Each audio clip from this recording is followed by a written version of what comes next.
Come on, man. What are we talking about? Right and wrong. Come on, man. What are we talking about?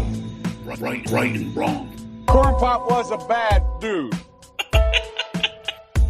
Whoa. Corn Pop was a bad dude. Whoa. Come on, man. What are we talking about? Right and wrong. Come on, man. What are we talking about? Welcome to Right and Wrong. This is the show where we try to wake up the woke by talking common sense about the issues of the day. I'm your host, Brian Ruka, and with me, as always, over there is my man and yours, producer Juice. He is known from here to the frontier for one thing and one thing only, ladies and gentlemen, and that is speaking the truth. My man, Truth Box. What is going on tonight, brother? How you holding up? I'm holding up.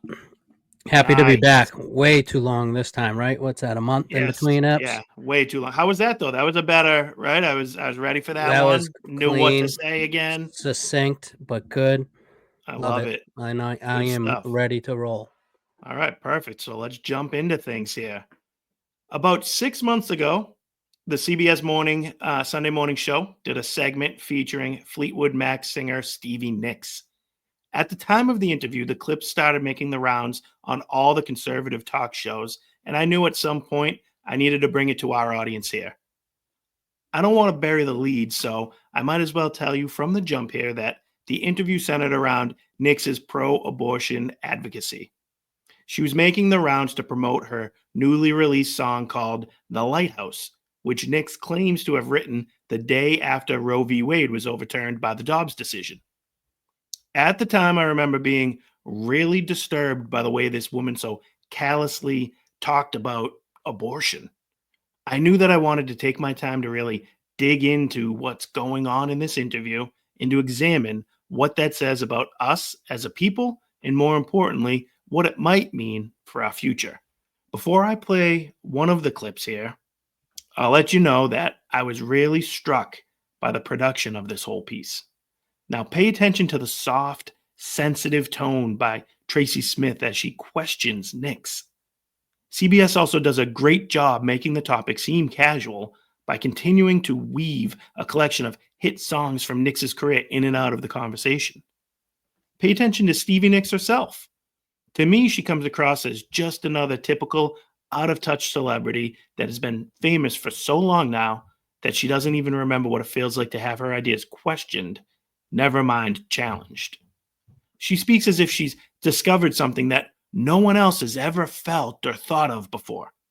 She reminds me of George Costanza telling Jerry that he can beat the lie detector as long as he believes his own lie. Nicks happily boasts about making the most selfish, narcissistic decision of her life as if it was a loving, compassionate mission from God. Let's jump into the interview and see how CBS sets up Stevie Nicks to lay some CCP level propaganda on us about her decision to have an abortion 50-something years ago. Juice? She was romantically involved with Don Henley of the Eagles when she found out she was pregnant and decided that as a touring musician, being a mother was not in the cards. In 1979, you had Yeah. to terminate a pregnancy? In my younger life, I had already decided I didn't want to have somebody have their feelings hurt all the time and like, when are you coming back? Well, I don't know. I'll be back when I get back, and not even having any idea how big that Fleetwood Mac was going to get in the future, I don't know about you guys, but the dehumanizing euphemisms in that clip stick out to me like a masked up liberal on a nice summer day. In 1979, you had to terminate a pregnancy. Then Nicks jumps in and talks about having already made the decision at a young age that she didn't want to have somebody have their feelings hurt looking for her to be home. Somebody. Not a child, not my child, but somebody. She's really justifying the decision she made to have her child murdered in order to spare that child the pain of having to deal with a mother that was never home? How noble of her. Nicks created a child that's only ask would be for the love and attention of its mother. And rather than give that to her baby, she killed that baby to pursue her own rock star style lifestyle. Hashtag feminism. How about we jump back into the interview where we left off there? Juice? This is like super personal and weird, so it's like you can edit this out if necessary. But the I truth, appreciate your sharing the story, though. well, and it's a good story too. I tell a good story. I got pregnant, and it was like, why? I have an IUD. I am totally protected. I have a great gynecologist. How come this has happened? So you took the all the heck? precautions. Yes, and I'm like, this can't be happening. Fleetwood Mac is 3 years in, and it's big, and we're going into our third album. It was like, oh, no, no, no, no, no, no. It would have destroyed Fleetwood Mac. If you had a baby. Absolutely. Wow. How about the beginning of that clip? Personal and weird are not the words I'd use to describe this story. Maybe heartless and deeply immoral would work better. Nicks then goes on to frame this entire disgrace as a good story, as she touts herself as a good storyteller. Unbelievable. You want to turn this thing into a good story? How about we start by making it a cautionary tale that we use to warn other women about sacrificing their children to the devil in exchange for fame and fortune? Seriously, how is this any different than the ancient Mayans sacrificing their children to the sun gods or whatever nonsense those savage tribes conducted human sacrifice for? I mean, she literally says that having a baby would have ended Fleetwood Mac. So rather than ending the band, she ended the life of her child. And the scariest thing about this for me is the thought of what platforming a story like this does for young women in our country. I already mentioned the soft tone that this thing about this thing in the casualness to which it's discussed, but this whole puff piece will no doubt help somebody else out there decide to murder their child on the altar of career success. I'll never make partner at my firm if I carry my baby to term. I have 1 more year left to earn my master's. I can't have a child now. I can't possibly run for office with an infant at home. I'll never be there, just like Stevie Nicks wasn't going to be home for her somebody. What about the part when they appear to be baffled at the thought of having sex, having the ability to lead to producing a child? After all, she had a great gynecologist, and she was on an IUD. The interviewer even jumps in to say, "You took all the necessary precautions." You guys sure about that one? Because there's one precaution that I could have guaranteed you would not have resulted in you becoming pregnant. So Nicks and CBS spent most of their time minimizing the horrific actions that were taken in order to give her a successful musical career. Why don't we find out what she thinks about the people that disagree with her decision? Juice? There are people who criticize your choice, condemn your choice. Anything you want to say to Well, them? I'd like to know, so are you just the few guys who are making the decisions for us? And ultimately, the choice. Was mine. And you know what? If people want to be mad at me, be mad at me. I don't care. Had I made the other choice, had I gone the other way, I'd have been a great mom. I went this way, and I've done great. I guess we're just the few guys making the decisions for everyone, whatever that means, Juice. I'd like to know how many of the 60 million babies had a say in what would happen to their lives. Nick says that people can be mad at her and that she doesn't care. But I think she cares deeply about what we think of her. Otherwise, she wouldn't be trying so hard to convince us and herself that murdering her child was noble. She even goes so far as to say that if she didn't kill her kid, she would have been a great mom. Would have been. She would have been a great mom. I know that she's grown accustomed to people telling her lies, sweet little lies. but I hate to break it to you, Stevie, but you were a mom, and you definitely were not a great one. You failed at being a mother. You couldn't even make it 9 months before you gave up on motherhood because it was too inconvenient for you. So what does this story say about us as a people? When a national news organization glowingly covers an abortion, it tells me that America is no longer the moral leader on the world stage. It's a sad day when mothers are praised and encouraged to extinguish their own lights of the world. We are a long way from being the shiny city on a hill. As for what this says about our future, hopefully it's a wake-up call for those of us that have been on the sidelines for far too long. This story is the cherry on top of the failure of second-wave feminism. There's a reason that women's self-reported happiness has been steadily declining since the 1970s, at a time when the secular world would have you believe that women have never been happier. Nicks closed her interview by saying, quote, "There is a God, and God gave me this talent to sing and write and dance, so I'm doing my job," close quote. I'm glad that she acknowledges and realizes that God exists, but unless she can figure out how to repent, I fear that she'll never get the chance to meet him.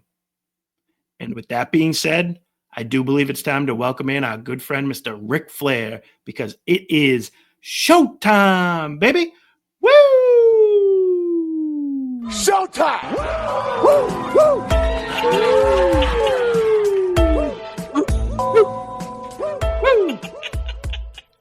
Unbelievable there, huh, Juice? That was heavy, but that was good. Great gynecologist. Oh my goodness. I can't believe the way this lady talked. Like they just, everything's all happy, pie in the sky. Oh, what a great band we were.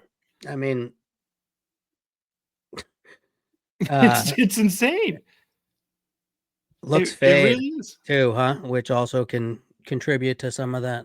You know what I mean? She just seems old, crotchety when you look at those other Yeah. pictures.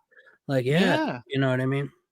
At the end of the day, like it's like you want to say, was it worth it? Unfortunately, I feel like someone like her, that's the whole point of the story. She's saying, yeah, it was. Like I happily had a famous life. As long as you help me justify it, then it was even more worth it, you know? Yeah, exactly. Exactly. It's so crazy, man. I don't like it. But all right, let's move on from that. Now, we went a little long the last time we recorded, so we're trying to rectify the situation here. We're jumping right into the whole 10 questions bit. We got a lot of good feedback from that. The email account, the email address, rightandwrongpodcast@gmail.com, all one word. Remember that? That thing's been blowing up. People have been sending emails. Oh, we love the 10 questions. 10 questions have been great. Why don't you guys record more often? Oh, it's awesome. And all I said to them was, sure, we can do that. Just like and subscribe to the show. We're on YouTube, Apple, Spotify, Rumble, all that stuff. So please help us out. Give us that. Drop a comment in there. And because they were so happy about it, we're just going to jump right in, like I said, to the 10 questions. You up for that, Juice? I'm very up for it. Awesome. Now, rumor has it that we got some buzzer options this week to go along with it, since we're just completely stealing the bit from Felger and Maz. We're going to keep that thing going too, and we got a few options to keep us on track here. So, Juice, you wanna go give us our buzzers? Say our country should be more fearful of white men across our country. Oh, that's Representative Ilhan Omar, right, Juice? Yeah. Yeah, Vice President J.D. Vance played that one. He shared that. It's from a few years back, but he wanted to remind everybody just what she's like. Actually, no. Who could forget It's what that one was? A young version of a prestigious doctor. What do you got? What do you think that is? The doctor. Wear your mask, you sheep. Mr. Fauci. I love it. What else we got? Trying to teach them that mess in our schools. 2 + 2 don't equal transgender. It equals 4. Mark Robinson, North Carolina. Oh, I love it. You know, he got voted out, but he was always good for a preacher slash politician when he's up at the pulpit, right? Got it. Bringing our Love kids it. into the pit of hell. Like, remember? Give me an amen. A truly a great job. Oh, that's a So man that's himself. that's your 4 options. All right, perfect. All right, we're gonna jump right in. Give us a buzzer, Juice. Hit it. Anyone? Actually, no.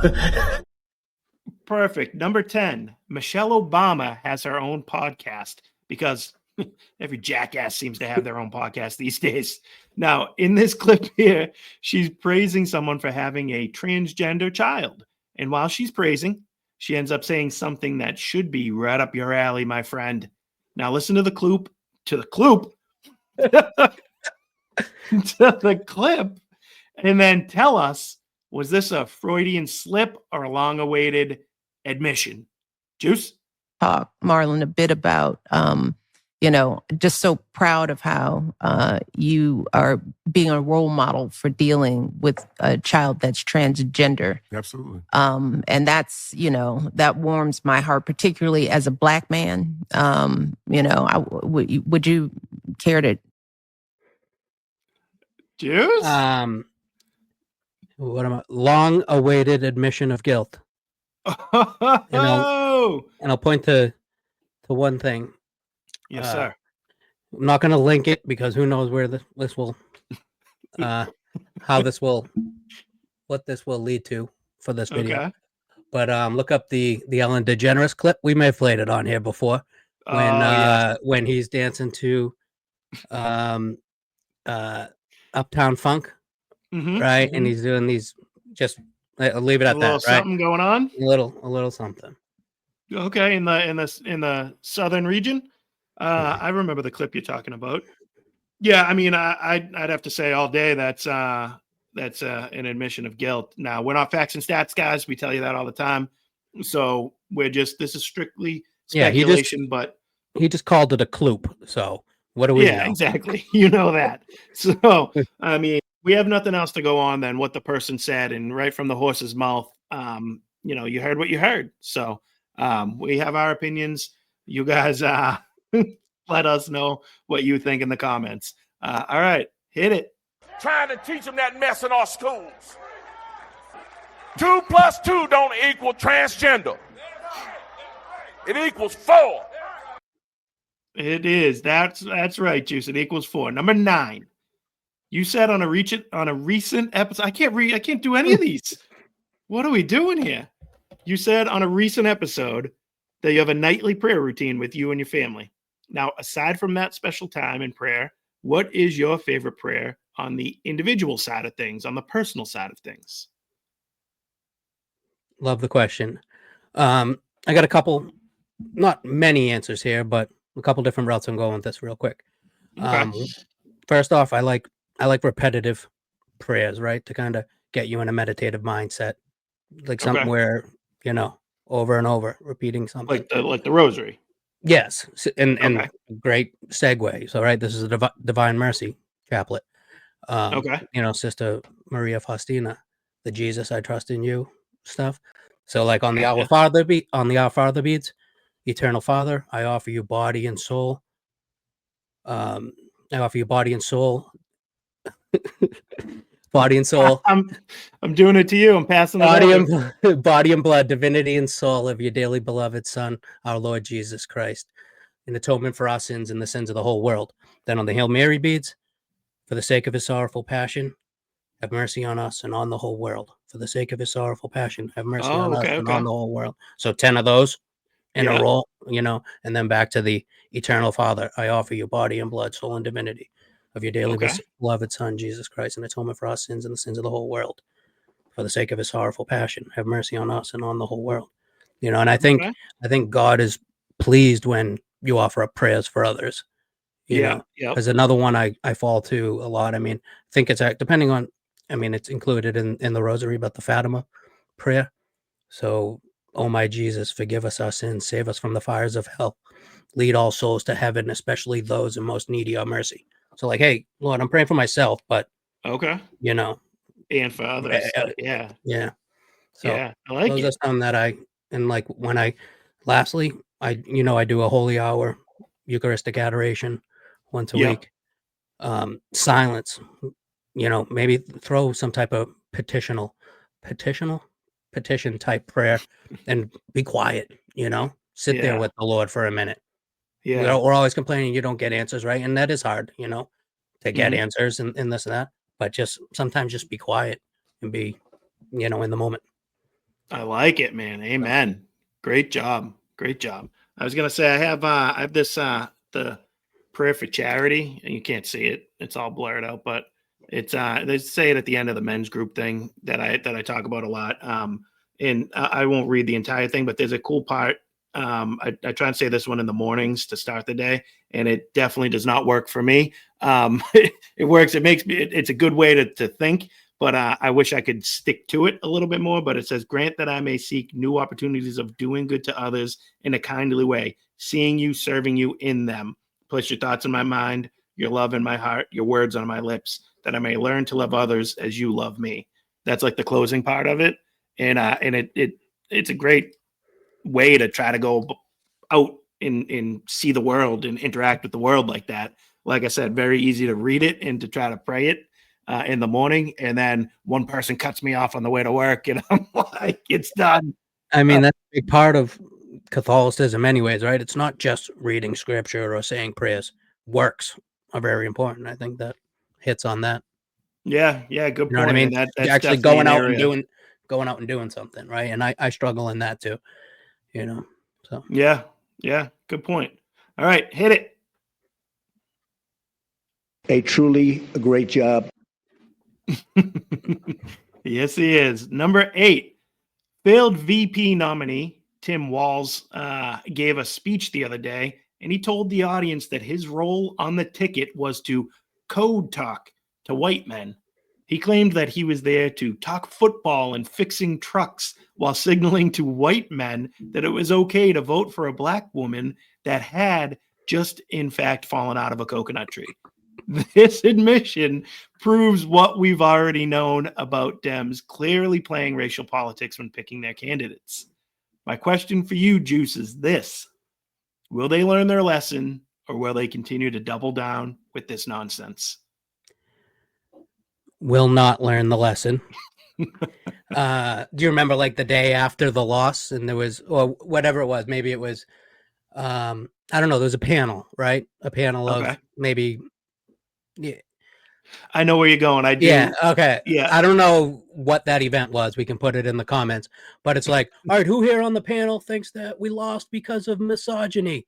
And everybody raises their hand. And he's like, all right, cool. Now you're all still in it, or racism or something like this. Yeah. You're 100% did we right. all lose because we are victims?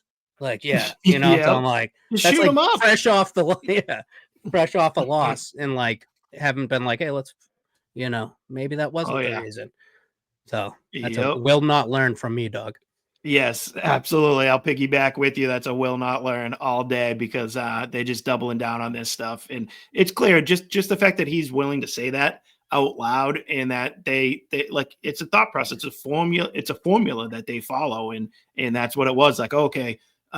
They think of it like, oh, all these redneck people in the South or middle America or whatever, they're never going to vote for a black woman. So, hey, let's throw this dude at him, put him in a camo hat that's never been worn. Remember, like when they were trying to bring him out hunting?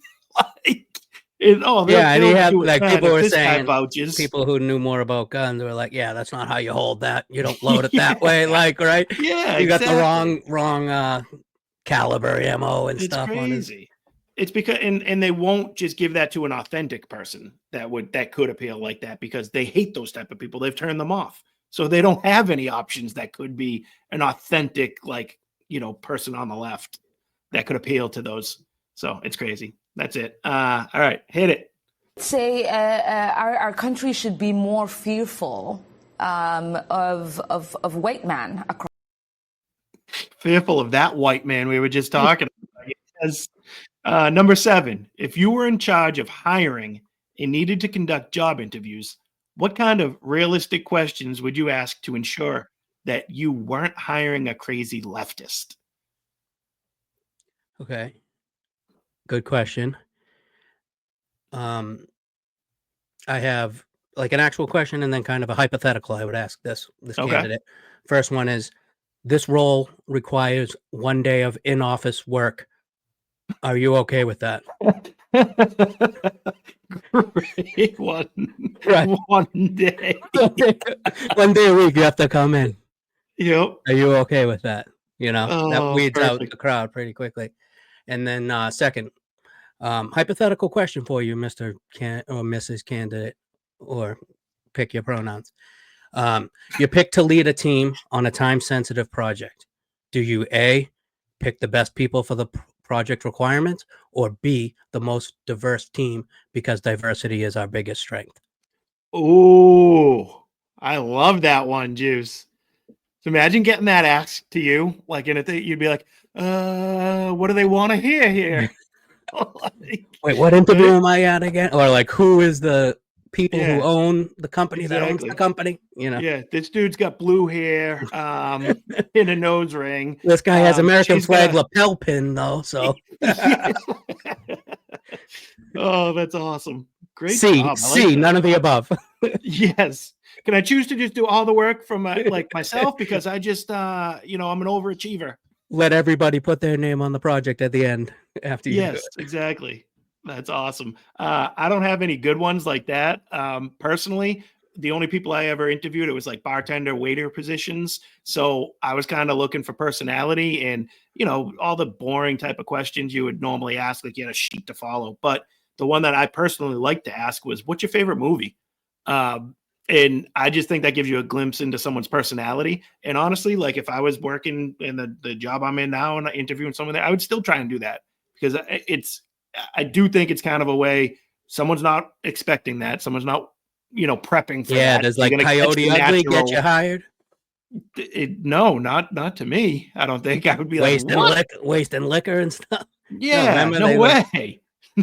bar was That's a good bumping. one. I like that. Yeah, Brokeback but Mountain. no. So that's where I would go. All right, hit it. Actually, no. Perfect. Number 6. Now, Ashley and I have been watching old Alfred Hitchcock movies lately.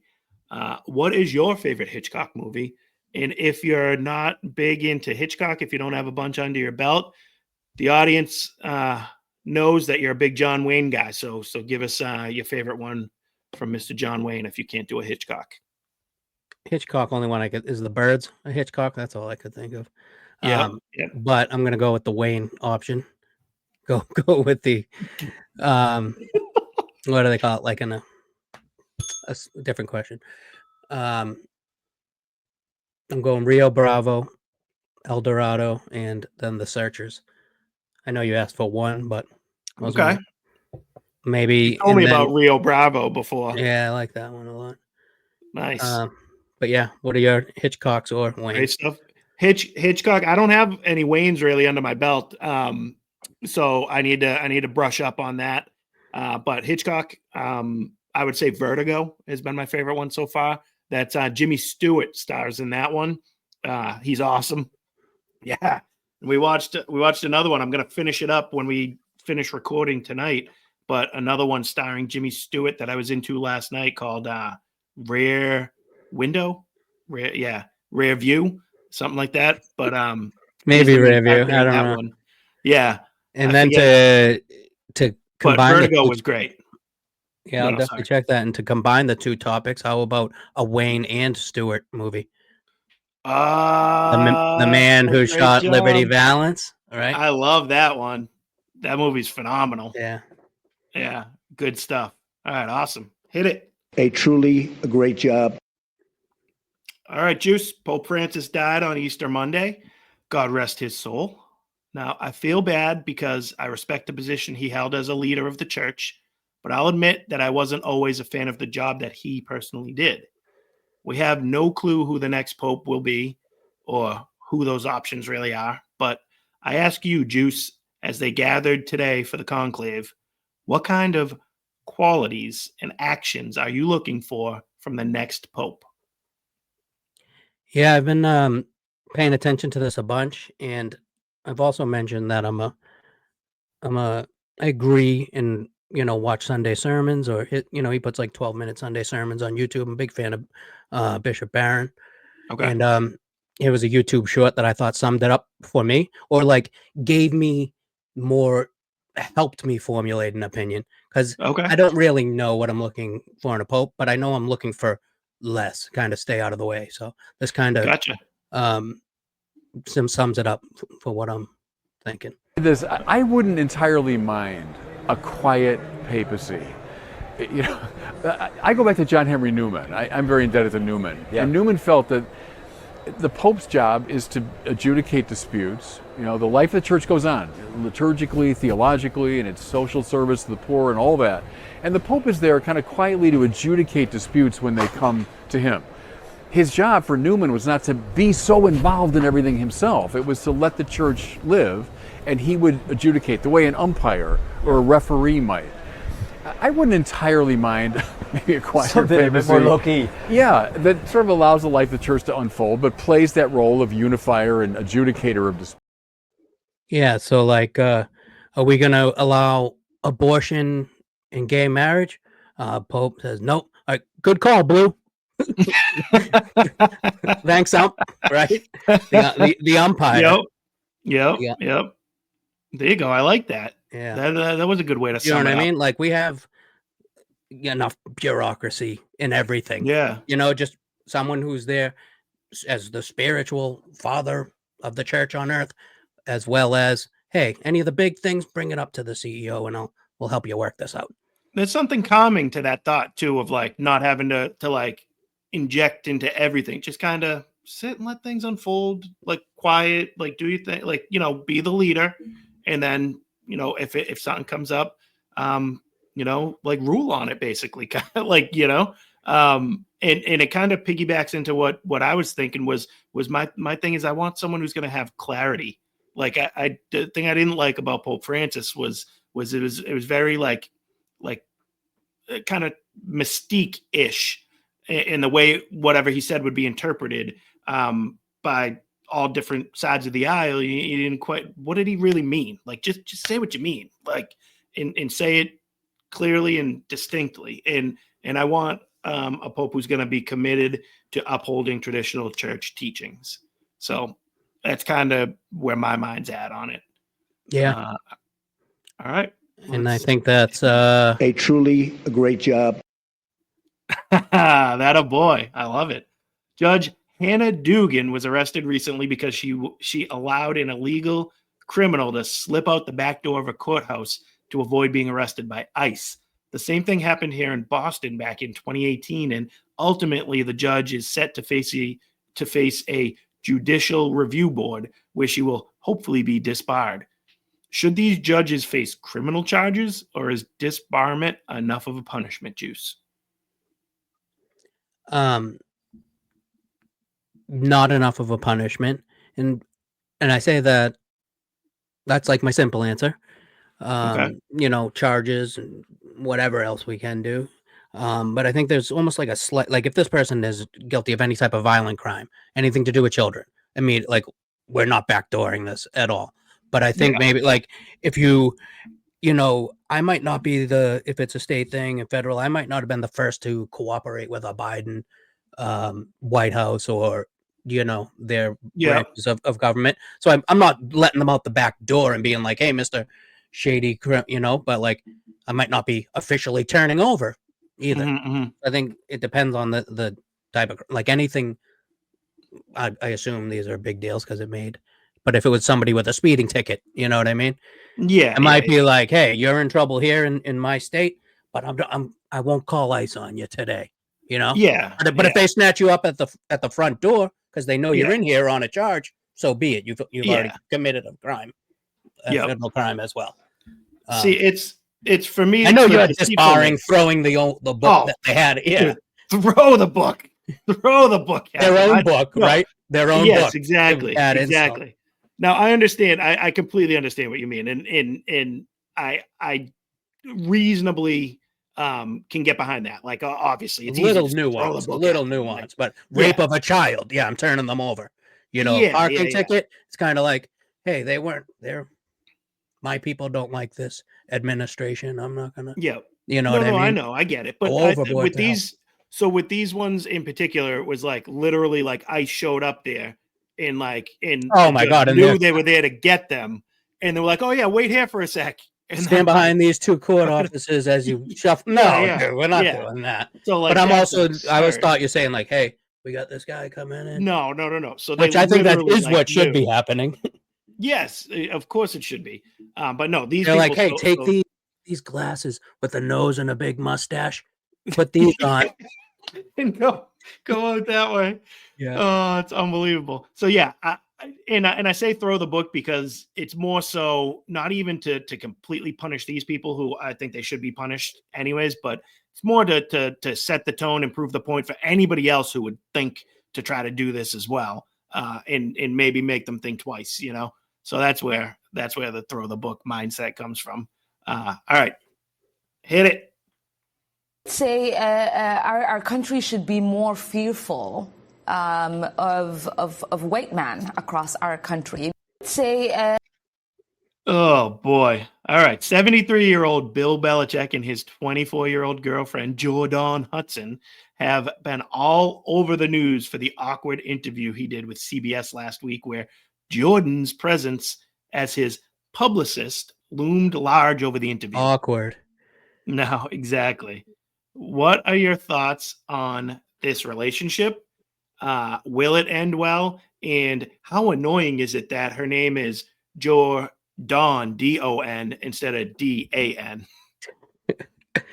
I'm just gonna avoid calling her name in general. I'm not doing that.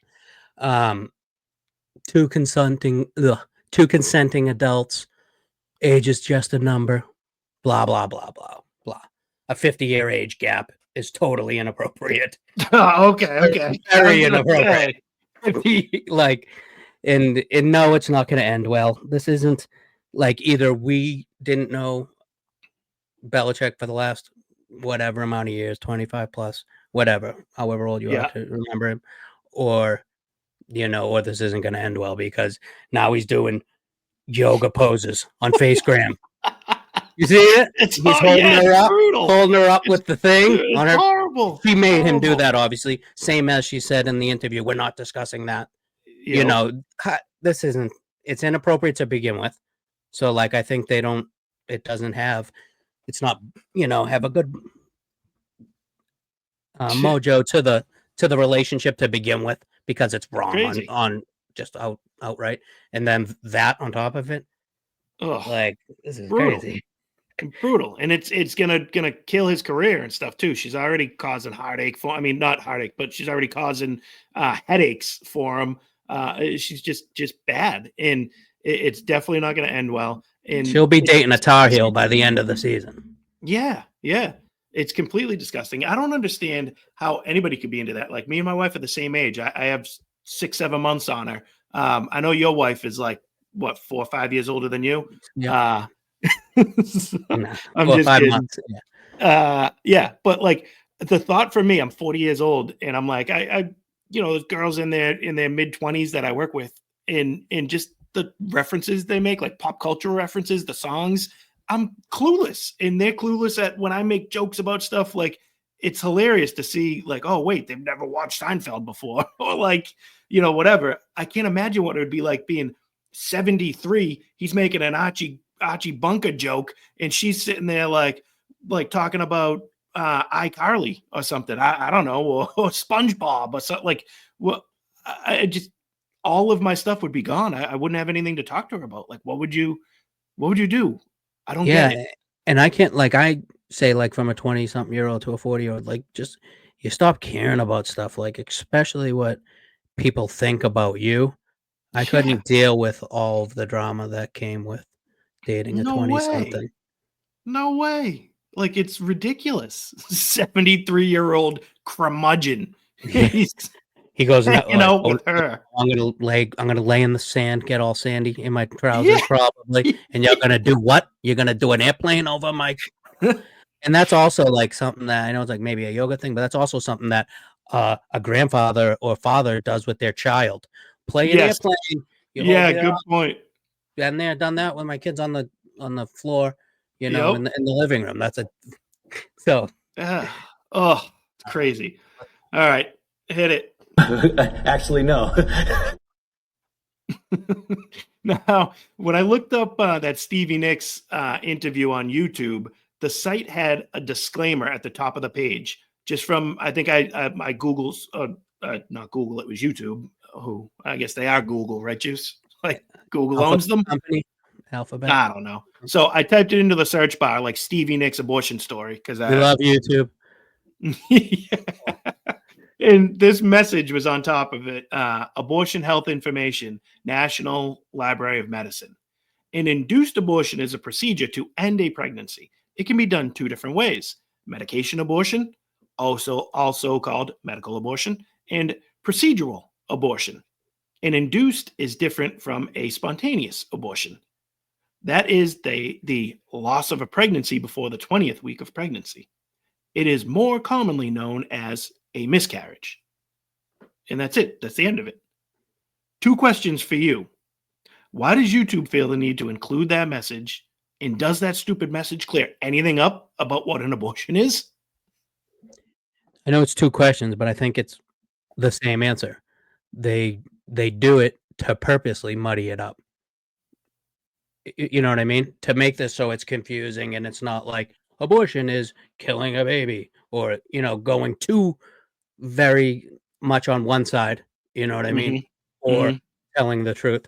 So they just do this word salad. It's just jargon. An induced abortion, a procedural, medicate, instead of being like, you know what I mean? Like, I think it's purposely there to cause confusion in order to promote, to say, oh, this is, should be left up to choice. Look at all this stuff. How are we to decide? Look at all these words. How can we make a decision on that with the jargon? Yeah. Great point. And like, honest to God, like I know I struggle with being able to clearly read something. That's where I'm coming from. But like, just reading that to you guys right now, like, I'm like, wait a minute, these words are hard to say in a sentence because it doesn't even sound like it's a real sentence. It's not even making sense as I'm reading it. It sounds like I missed a word somewhere or I messed something up. But that, I think you aced your answer there, Juice. That's probably the best answer out of all of these. And you've been on point for pretty much all of them. But that one might top it because you're right. They want to muddy the water. They want to make it confusing. They want you to come away not clear-minded with it. And it's just more propaganda. And throwing the miscarriage stuff in there. Like, I think everybody going into this knew, like, hey, miscarriages happen. And a lot of times it is, well, it's always had, right? But a lot of times these aren't people who wanted to get rid of the baby. So like now you're just putting in term, like mixing everything together instead of just being like, I don't know. It's crazy. One thing's a natural thing that could happen. And the other thing is a choice you're making to murder your child. Crazy. All right. Hit it. Actually, no. All right, Juice. Number 1, last one here. Who is your favorite president and why? Donald Trump. Comedic timing is very, very important in who I choose for a president. As well as putting the country and citizens of that country first. So it was a no-brainer for me to go with the wonderful, funny, America first, Donald J. Trump. I love it. Great answer. I went back to the OG, General Washington, and it's a lot. A lot of my reasoning on that is because he's the most similar we've ever had to President Trump, I think. And Washington was known for his comedic timing. He called out the press of his time as well. The wooden fake print. Yep, he was known for that. He hated Pony Express. Yes, he did not agree with that at all. And he was just a natural born leader. People shot at him a lot. His life was on the line every time he went out there, and he held it together. And quite honestly, I still admire the fact that he was able to lay down the power. Like that set the precedent for all of us going forward, for everyone after that. And it was the most humble act that someone could do at the height of their power, where nobody was going to take that from him if he didn't want them to. So to willingly give that up, I think is a pretty noble It's thing. unfathomable, really. It really Like, is. Because like every other time, people take that and keep the power, and it's like, hey, we're going to just end up in the same thing we were Yep. just a part of. If we're not trying to do something new here, then what are we doing? Exactly. Winning the war is easy. Governing is harder. I love it. I love it. And then he got a chance to go sit under his own fig tree, right? Yeah. Precisely. Good stuff. All right. So that concludes 10 questions with the juice box. Truly I think we did great job. Perfect. Perfect. I think we did do a truly great job on that one. Kept things moving a bit faster than last week, last month, whenever it was that we recorded. So, yeah, you have to work on, the only thing I think we can improve is you have to work on saying your own questions better, and maybe me work on my favorite prayers. Can't even recite them back. So, and all right. What did you say? The clips? The clubs. Looking for the clumps. I called you if your name was. All right. Now, before we bring this thing home with our fun, always popular segment that's been around since day one, I do want to remind you guys to please subscribe to the show. I know we're not quite putting things out as quickly as we used to, but the support helps. When there's a need, when there's a want, when there's the subscribers, the comments and stuff, that's gonna keep us motivated, engaged, and feel like we got to get this stuff out there right now. We lead busy lives. It's hard to do this all, not whatever. Or address the hate. Or address the hate. Do Leave this. a hate message too. We want the hate. We like the hate. Those are some of our I'm best not trying to ones say we've ever that's got. why we're not recording, though. Oh yeah, no. That's we're not recording just because it's busy lives and we got stuff going on. It's it's a challenge. So I'm not trying to blame the fans for that. We're gonna lose the 3 fans we have. Juice. You guys not clicking enough. Yeah, you're not making enough. But you are right. The best stuff we've gotten was when there has been some hate. So hate. We like that. Oh, that's a good button. Oh yeah, right. Pull that the haters ball. Next one, right? All right, cool. So let's shift into our come on, man segment of the day. Now, this one, as you guys know, is when we find a clip of somebody doing something, saying something so absurd, so ridiculous that even though we're going to make fun of them for a few minutes, there's not much else we could say to them except, Oh, man. Exactly. So, Juice, for this one here, I'll admit that I'm not the biggest NBA fan in the world, my friend. I don't think you are either. Now, I definitely enjoyed it more when I was a kid. Now, one thing that is clear is that the NBA is defined by the star players of the time, of the era. In the 80s, you had Magic and Bird. In the 90s, you had Michael Jordan. In the 2000s, you had Shaq and Kobe. Now, for the past 20 years, it's been LeBron James. Now, although LeBron James might have been physically more gifted than the 5 guys I mentioned before, there is no way that you could convince me that he's better than any of them. There is one thing that the guys before James had that James does not have. And frankly, it's balls. Sorry to be so blunt, but it's true. LeBron James grew up at a time when he had his ass kissed as soon as people realized he could dunk. Whenever he faced adversity throughout his career, he's handled it like too many of the modern athletes today. He quits, he takes his ball and he leaves, he goes home, or forms a super team. Now he's 40 years old, and I'm hoping he'll finally take his ball and leave for good. When you watch this clip we're about to show you, you'll come away wondering if this man will ever be able to walk again. Juice? James is down. 3 on Randall. Randall picks up his third. Watch the collision. The foul goes on DiVincenzo for the 3rd time. Well, that's huge. On the collision with Dante DiVincenzo. He had 8. Right, number 3 on Randall. Randall picks up his third. Watch the collision here.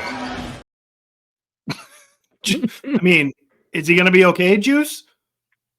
Hope not. I don't know. Like, insane. Like, If he didn't, the other guy should have got knocked down. James is the one running up court, and the other guy's kind of standing flat-footed. Mm-hmm. Not to mention, James has about 3 inches and 50 pounds on the other guy.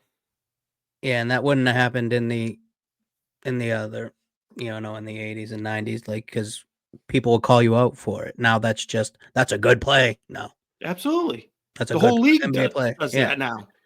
It's crazy, and he is the poster child for that behavior and it being rewarded. And guys leave legacies, like I mentioned, to all those other guys, and the league conforms to the lead player. They go as the lead player goes. And James has been a crybaby flopper from basically day one. And to go back to like his ass being kissed, because he's been so talented and so good, the league has encouraged it more. They've kissed his ass more. The refs give him the calls more. Like, refs are always going to give these guys calls, which is another argument that shouldn't be happening. But it's like I've never seen before when it comes to this guy. And just like the flailing, that's one thing that the NHL does great, Juice, right? If you flop like the Montreal Canadiens, they might call the penalty on you for tripping someone or for getting tripped or whatever, but then they'll also call you for embellishing the trip by flailing, throwing your arms like you're a soccer player or something. And if the NBA did that, I think it would be so much better off. Like, this guy should be ashamed of himself for that. It's so ridiculous. Just pathetic. Just like a regular foul and a flagrant for doing that. Exactly. I don't know if and, that makes and he left the game for 20 seconds and was back in on the next whistle with the wheelchair. After that, yes.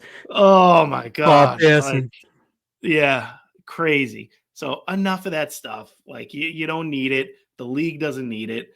You should be better than that because you are talented, but you're just a poser. The guy is a poser. His whole personality is that, from holding the books. Remember holding the book upside down? That's why I'm laughing to myself over here. Like, crazy.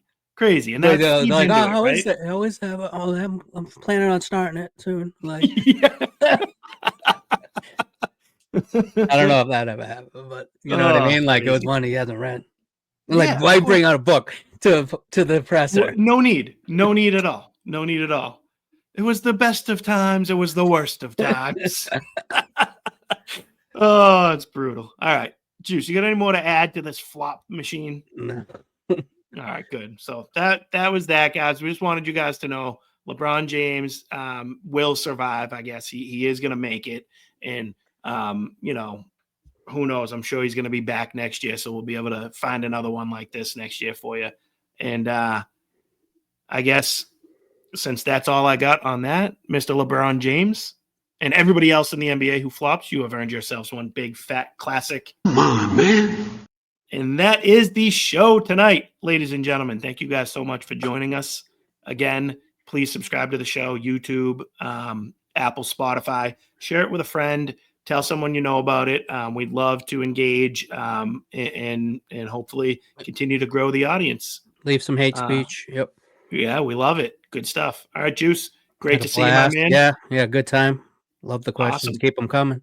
If people are liking them, I'm liking them. I like it. Good. Will do. All right, folks. Thanks for having me. For having us. Both of us. Now, what do you do? The button. Come on, man. What are we talking about? Right and wrong. Come on, man. What are we talking about? Right and wrong. Corn Pop was a bad dude. Whoa. Corn Pop was a bad dude. Whoa. Come on, man. What are we talking about? Right and wrong. Come on, man. What are we talking about? Right and wrong.